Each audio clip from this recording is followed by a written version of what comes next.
저는 지난 시간에 이어서 기독교인의 삶 두 번째 시간에 대해서 같이 하나님 말씀의 언어를 나누겠습니다. 기독교인의 삶은 과연 어떠한 모습이어야 되겠습니까?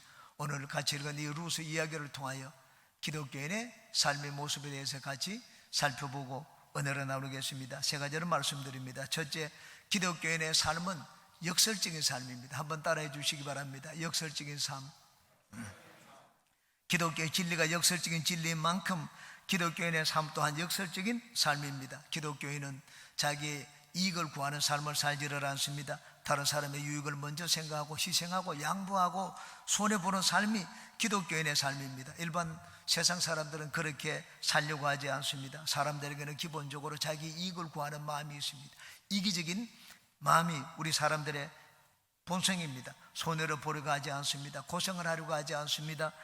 자기 희생을 하려고 하지 않습니다. 인간인의 자연인의 본성입니다. 그런데 우리가 하나님을 알게 되면 그와는 다른 방향의 삶을 살게 됩니다. 다시 말하여 역설적인 삶입니다. 내 유익을 먼저 구하지 않고 상대방의 유익을 먼저 생각합니다. 주님과 복음을 위하여 손해를 보고 희생을 당하는 것도 아까워하지 않습니다. 고난과 환난을 당하는 것을 피하려고 하지 않습니다. 오히려 고난 당하는 것을 믿음으로 받아들이고 그것을 인내합니다. 로마서 5장입니다. 다만 이뿐 아니라 우리가 환난 중에도 즐거워하나니 이는 환난은 인내를, 인내는 연단을, 연단은 소망을 이루는 줄 알미로다. 환난 가운데도 우리는 즐거워한다고 했습니다. 왜냐하면 그 가운데 마침내 모든 것을 아름답게 만드시는 하나님을 바라보기 때문입니다. 기독교인은 어려움을 당하고 고난과 환난을 당하는 것도 유익하다고 생각합니다. 왜냐하면 환난 가운데 하나님의 위로의 은혜가 있기 때문입니다. 환난은 나를 강하게 만들고 믿음의 사람으로 만들기 때문입니다. 그러므로 기독교인은 절망 가운데서도 희망을 갖고 죽음 가운데서도 부활의 소망을 갖고 삽니다. 골프 운동에 이런 명언이 있습니다. 잘 치면 건강에 좋고 많이 치면 잘 치면 이 정신 건강에 좋고 많이 치면 육체 건강에 좋다는 말이 있습니다. 여러분 한번 쳐가지고 홀에 들어가면 얼마나 좋습니까? 홀인원 하면 기분이 좋습니다. 스코어가 좋습니다. 프로 선수들은 상금도 많이 받습니다.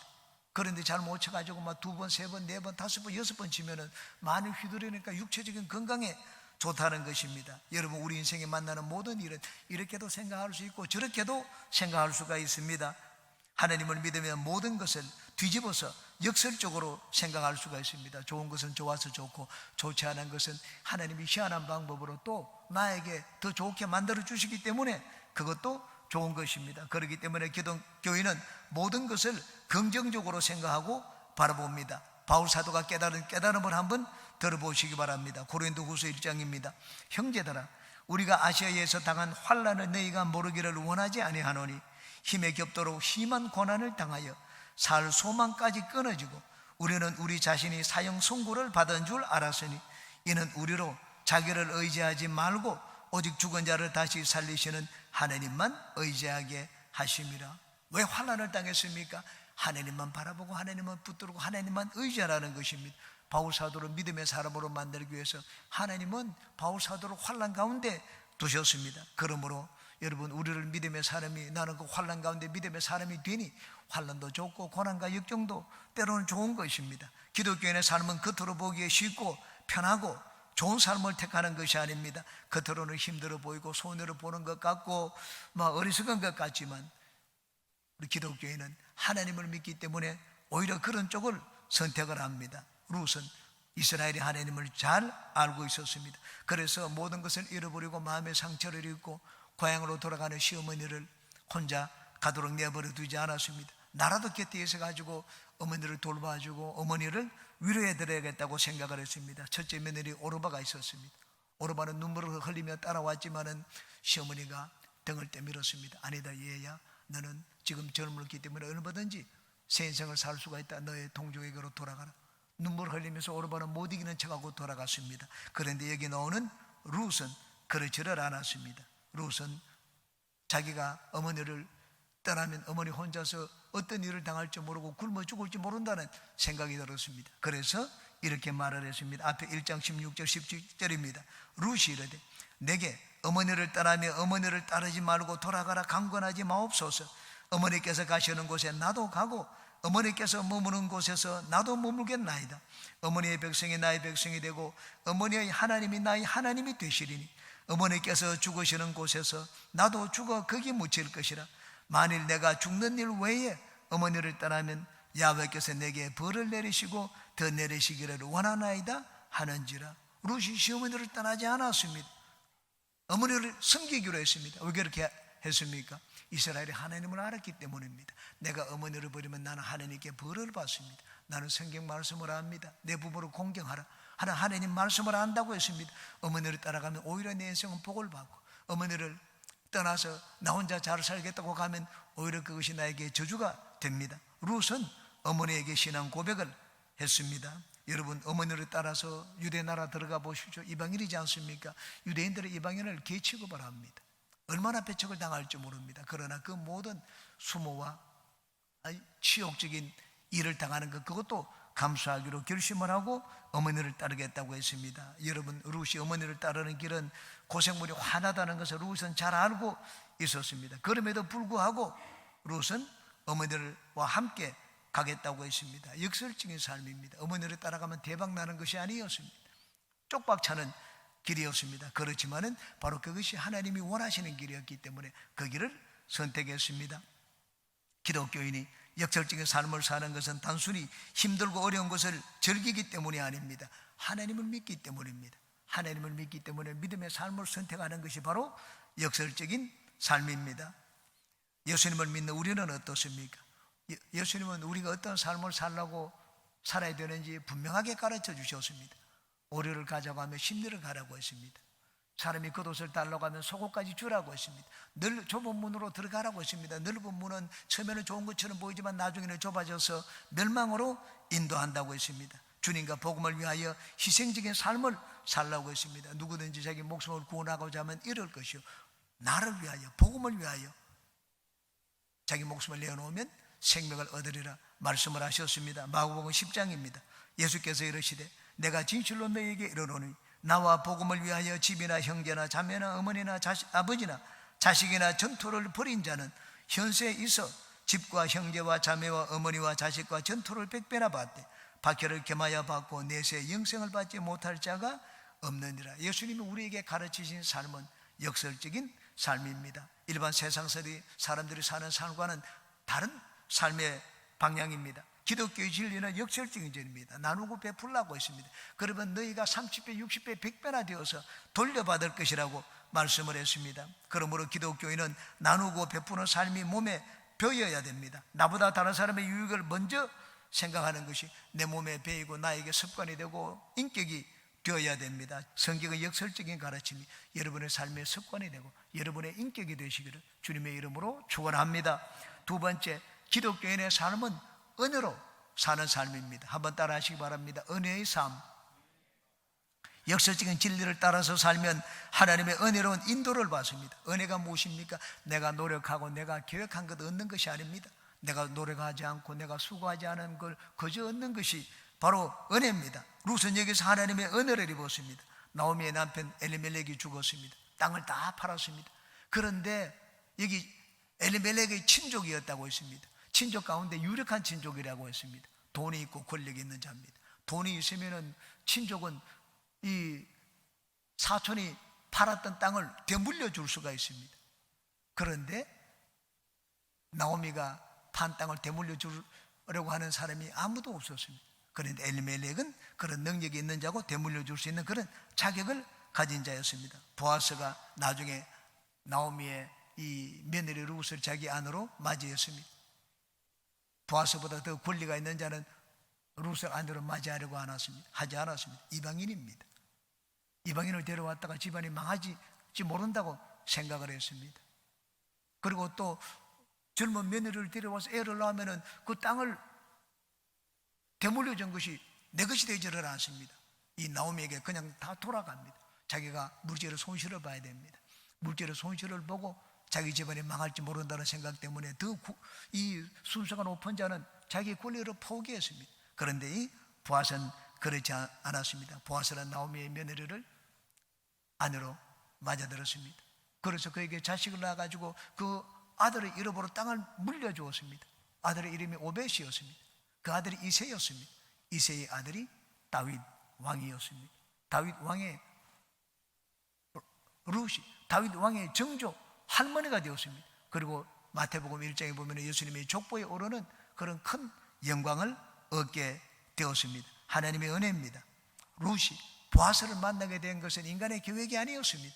막 얼굴을 이쁘게 꾸며가지고 잘 치장해서 보아스 앞에 나타난 것이 아니었습니다. 3절을 한번 보시기 바랍니다. 루시 가서 베는 자를 따라 밭에서 이삭을 줍는데 우연히 엘리멜렉의 친족 보아스에게 속한 밭에 이르렀더라. 수소문해서 엘리멜렉의 밭에 찾아간 것이 아니었습니다.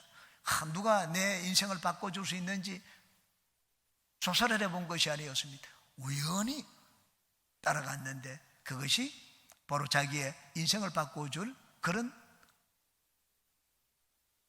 사람의 밭으로 가게 되었습니다. 루시 하나님의 인도로 보아스의 밭으로 가서 이삭을 죽게 되었습니다. 그러자 보아스가 루스의 앞에 나타났습니다. 그리고는 룻과 대화를 하고 난 다음에 룻을 아주 선대해 주기로 했습니다. 너는 다른 데 가지 말고 내 밭에서 이삭을 주어라. 그리고 네가 피곤하면 쉬고 목마르면 여기 있는 그릇에, 물 떠는 그릇에 와서 물을 마시라고 했습니다. 내가 내 이 소년들에게 다 얘기했기 때문에 아무도 너를 건드리지 않을 것이라고 했습니다. 룻이 이 보아스에게 한 말을 보십시오. 10절입니다. 룻이 엎드려 얼굴을 대고 땅에 대고 절하며 그에게 이르되 나는 이방 여인이거늘 당신이 어찌하여 내게 은혜를 베푸시며 나를 돌보시나이까. 룻이 그런 대접을 받은 것은 은혜였습니다. 이 보아스가 그 이유를 설명해 주었습니다. 11절 12절입니다 보아스가 그에게 대답하여 이르되 내 남편이 죽은 후로 네가 시어머니에게 행한 모든 것과 내 부모와 고국을 떠나 전에 알지 못하던 백성에게로 온 일이 내게 분명히 알려졌느니라. 야훼께서 내가 행한 일에 보답하시기를 원하며 이스라엘의 하나님 야훼께서 그의 날개 아래에 보호를 받으러 온 내게 온전한 상 주시기를 원하노라 하는지라. 룻은 전혀 생각지 않았던 은혜를 입었습니다. 그 이유가 무엇이었습니까? 하나님의 날개 아래 살기로 선택을 했기 때문입니다. 이스라엘이 하나님을 택하여 나오는 것은 자기 인생을 포기하는 것이고 아주 무거운 짐을 하나 짊어지고 가는 길이었습니다. 그런데도 룻은 그 길을 택했습니다. 하나님을 알고 하나님을 믿었기 때문입니다. 그래서 하나님의 은혜를 입었습니다. 여러분, 은혜를 모르는 기독교인은 껍데기 기독교인입니다. 하나님을 믿고 따르는 그의 자녀, 그의 백성에게 반드시 하나님이 누구신지 보여주십니다. 은혜입니다. 우리가 여러분 교회 출석한다고 해서 기독교인이 된 것이 아닙니다. 직분을 받았다고 해서 기독교인이 된 것이 아닙니다. 하나님의 은혜를 모르면 그 껍데기 기독교인입니다. 그러므로 기독교인은 여러분 내 힘과 노력으로 인간의 모든 것을 다 할 수 있다고 생각을 해서는 안 됩니다. 물론 할 수 있다 하면 된다 해보자 긍정적인 생각을 갖는 것 올바른 삶의 태도입니다. 그런데 인간의 모든 것을 할 수 있기 때문에 내가 성실하게 살고 열심히 하기만 하면 모든 것을 다 할 수 있기 때문에 그런 생각을 갖는 것이 아닙니다. 하나님을 믿기 때문에 우리는 할 수 있다는 생각을 가지고 긍정적인 생각을 가지며 사는 것입니다. 여러분, 사람이 하는 일이 있고 하나님이 하실 일이 따로 있습니다. 인간은 죄를 짓고 하나님이 용서를 하십니다. 사람은 문제를 만들고 하나님은 그 문제를 해결해 주시는 분입니다. 인간은 뜻을 이루기 위해서 단지 최선을 다할 뿐입니다. 그럼 뜻을 이루는 분은 누구십니까? 하늘입니다. 유교 속담에도 진인사 대천명이라는 말이 있습니다.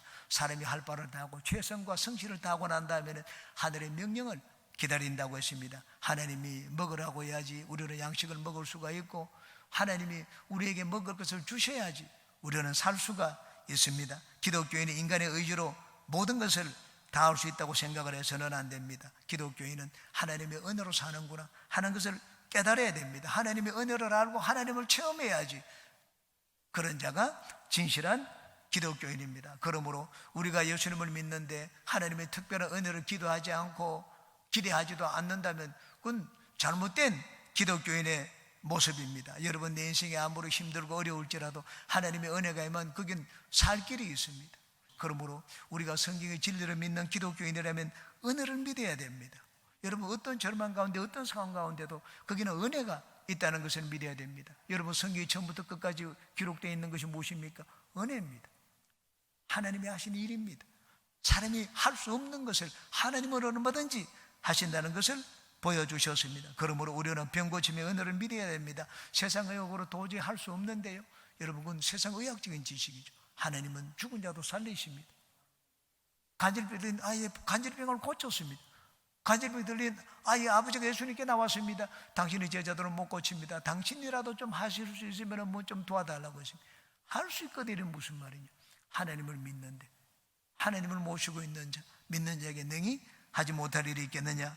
그렇게 말씀을 하시고는 말씀 한마디로 간질병 들린 아들을 고쳐주셨습니다. 여러분, 기독교인의 삶은 하나님의 은혜를 믿는 삶입니다. 내가 애써서 꾸미고 계획하지 않아도 하나님께서 모든 것을 하시고 마련해 놓으시는 삶이 있습니다. 은혜의 삶입니다. 기독교인의 삶은 바로 그 은혜의 삶을 삽니다. 은혜를 모른다면 그것은 기독교인이 아닙니다.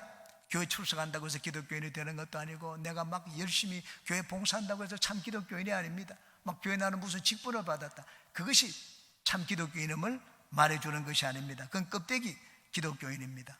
기독교인이면 하나님의 은혜를 알아야 됩니다. 하나님은 그 자녀에게 은혜가 무엇인지 가르쳐 주십니다. 그러므로 여러분은 주님 앞에 나올 때 항상 은혜를 사모하고 은혜를 구하시기 바랍니다. 부족한 것을 여러분의 힘과 노력으로 메꾸려고만 하지 마십시오.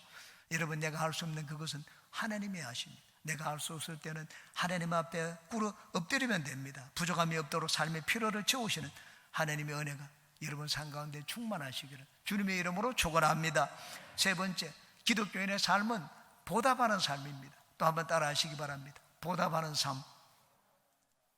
효가 무엇입니까? 나를 낳으시고 길러주신 부모님의 은혜에 보답하는 삶입니다. 룻은 지금까지 부모님으로 모시던 이제 나오미 시어머니가 갈라지자고 하는데 도저히 갈라설 수가 없었습니다. 왜냐하면 이 시어머니 나오미가 룻에게 이스라엘의 하나님이 누구신지 가르쳐 주었기 때문입니다. 룻은 인생을 살면서 이스라엘의 하나님, 살아계신 하나님을 많이 체험을 했습니다. 그래서 하나님을 떠날 수가 없었습니다. 룻은 자기에게 신앙을 가르쳐준 시어머니 나오미가 고생하며 힘들게 사는 것을 그냥 보고 내버려 둘 수가 없었습니다. 어머니 혼자 가면 고생할 것이 뻔합니다. 나이가 많죠. 뭘 해서 먹고 살겠습니까? 오늘날처럼 뭐 사회 보장이 잘 되어 있는 것도 아닙니다. 앞이 막막했습니다. 그래서 어머니를 내가 따라가겠다고 했습니다. 어머니가 죽는 곳에 나도 같이 죽겠다. 죽을 때까지 내가 어머니를 떠나지 않겠다고 했습니다. 은혜에 보답하는 삶입니다. 기독교인이 하나님의 지속적인 은혜 가운데 살기 위해서는 보답할 줄 알아야 됩니다. 하나님의 은혜에 보답할 줄 모르면 시험에 들게 됩니다. 하나님의 은혜에 보답할 줄 모르면 하나님이 받은 복을 다 그냥 쏟아버리게 됩니다. 여러분, 감사가 무엇입니까? 감사는 하나님의 은혜에 보답하는 삶입니다. 내가 도움을 입고 은혜를 입었으니 우리는 당연히 보답할 줄 알아야 됩니다. 교회 봉사하고 섬기는 이 봉사 섬김이 무엇입니까? 하나님의 은혜에 보답하는 삶입니다. 여러분, 내가 누군지 보이기 위해서 우리는 봉사하는 것이 아닙니다. 하나님의 은혜에 보답하기 위해서 우리는 봉사하고 주님을 섬기는 것입니다. 진실한 기독교인은 자기가 받은 은혜에 보답할 줄 아는 삶을 살아야 됩니다. 여러분, 하나님의 은혜를 한번 생각해 보십시오. 이 세상에 하나님의 은혜 없이 존재하는 것이 있습니까? 공중에 나는 새도 하나님이 먹이십니다. 들에 피는 백합화도 하나님이 아름답게 입히신다고 했습니다. 여러분, 내가 살고 존재하는, 내가 누리는 모든 것들이 다 하나님으로부터 왔습니다. 눈이 있다고 볼 수가 있습니까? 여러분, 깜깜하면 아무것도 보이지 않습니다. 아무리 눈을 뜨고 감아도 빛을 만드셨기 때문에 우리가 볼 수가 있습니다. 여러분, 내가 귀가 있다고 들립니까? 하나님이 공기를 만들었기 때문에 진공 상태면 아무것도, 아무리 입을 뻥긋거려도 상대방과 대화를 못합니다. 우리가 말을 하고 상대방에게 의사소통을 하는 것은 하나님이 공기를 만드셨기 때문입니다. 코가 있다고 숨을 쉽니까?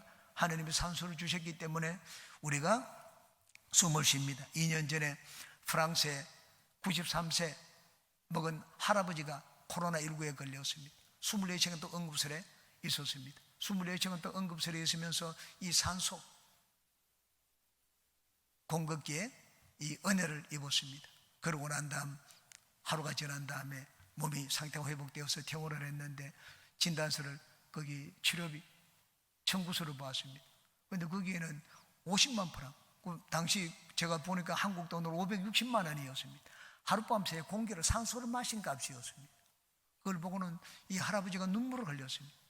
의사가 그걸 보고 난 다음 할아버지 곁에 와서 할아버지 액수가 많다고 너무 염려하지 마세요. 위로를 해 주었습니다. 그래서 이 할아버지가 의사에게 이렇게 얘기를 했습니다. 나는 지불하게 될 금액을 보고 눈물을 흘리는 것이 아닙니다. 나는 이 치료비를 전부 지불할 수 있습니다. 내가 눈물을 흘리는 것은 고작 24시간 공급받은 산소 금액이 50만 프랑이나 된다는 사실입니다. 나는 93년 동안이나 하나님께서 주신 산소를 마시면서 돈을 지불한 적이 한 번도 없었습니다. 그러면 제가 하나님께 얼마나 많은 빚을 졌는지 아십니까? 이런 얘기를 했습니다. 여러분, 우리는 그 비싼 값 산소를 마시면서도 하나님을 알고 하나님께 감사를 했습니까? 그냥 공짜로 마셨습니다. 하룻밤 그 산소를 마시는 값이 50만 프랑, 500만 원이 넘는 금액이었습니다. 일상생활에서 우리가 당연한 것처럼 누리는 것이 하나님의 은혜입니다. 그러므로 기독교회는 일상적인 모든 삶에 있어서 항상 감사가 몸에 배어 있어야 됩니다. 감사의 말로 하나님의 은혜에 보답하는 삶입니다. 우리는 마음으로만 감사할 것이 아니라 내 몸으로도 감사하고 내 재능으로도 감사하고 물질로도 감사하고 내가 가진 모든 것으로 하나님께 감사를 해야 됩니다. 여러분, 진실한 기독교인이라면 은혜에 보답할 줄 아는 삶을 살아야 됩니다. 이 루시 이야기가 우리에게 보여주는 내용이 무엇입니까? 보답입니다.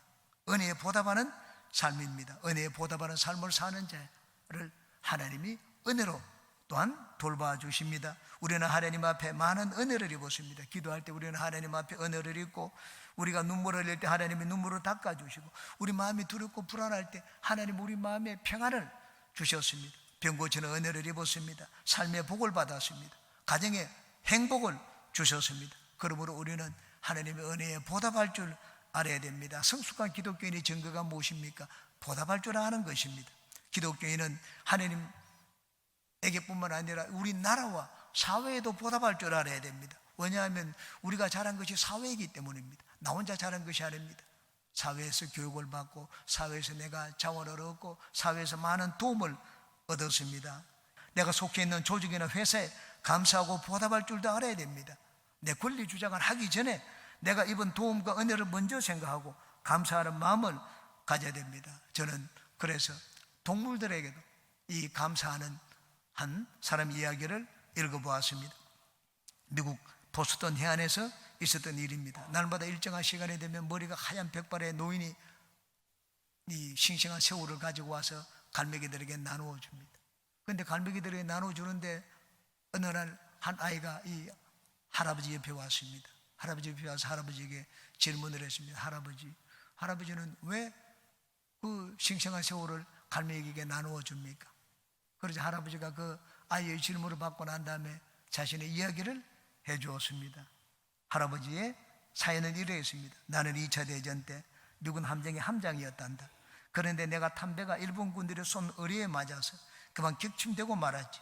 많은 부하들이 죽고 나와 몇몇 사람만이 구명보트를 타고 간신히 살아남았는데, 햇빛은 뜨겁고 식량은 다 떨어져서 거기에 남은 사람들마저도 하나 둘씩 죽어가는 형편이었단다. 나 역시 너무나 힘들어서 정신이 몽롱해졌지.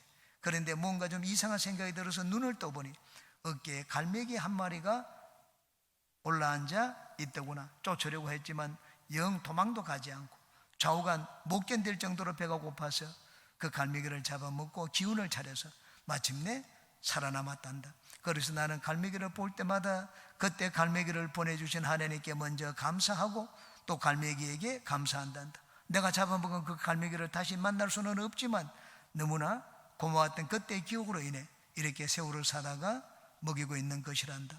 갈매기로 인하여 자기가 생명을 얻게 되었으니 그 은혜를 기억하고 감사하는 한 노인의 모습을 읽어보았습니다.